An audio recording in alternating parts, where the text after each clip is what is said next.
everybody, Mike Robertson Construction, making another how-to video on crown molding, and wanted to share with you just a couple little tricks that I use when I install crown. So I have a piece of crown here that this is going to be the crown that it goes in this room.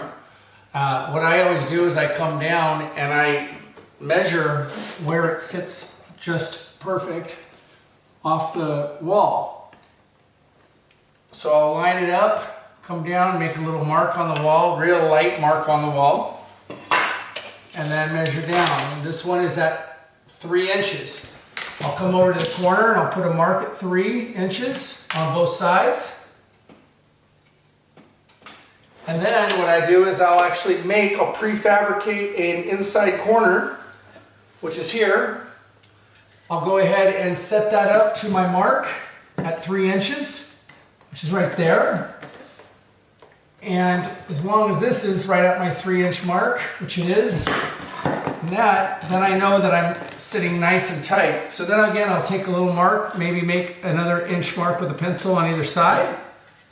And I'll do that to my corners, because usually I have somebody helping me. And if I'm at that corner setting it, they could set this one, and we already have our marks right where our prefabbed inside corner worked. That also works on an outside corner. And again, if the outside corner is not perfect, you can put this up to the outside corner, try to get it right where you need it. If you have to manipulate it, it opens up. Then obviously you'll take some of this meat off the back on a sharper cut. If it's closed all the way, you'll take some off the front to then bring it back in if you have enough room. I always try to leave a little extra on an outside corner in case you have to do that. Because if you're running 12 feet and you cut it wrong, you need another place to use that crown, or you're going to be throwing that crown away. And at $2 or more a lineal foot, you don't want to make those mistakes. That's why I always use templates on inside and outside corners. So hopefully this little video, short, will help you when you go ahead and attempt to do the crown molding.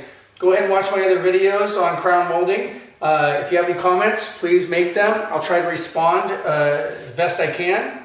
And until the next video, take care.